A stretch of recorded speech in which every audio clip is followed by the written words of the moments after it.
మామయ్య మీరు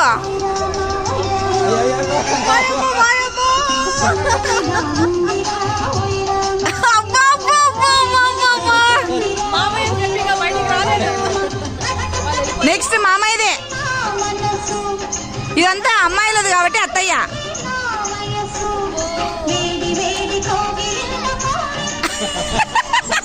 మామయ్య నీకు నాకు సంబంధం.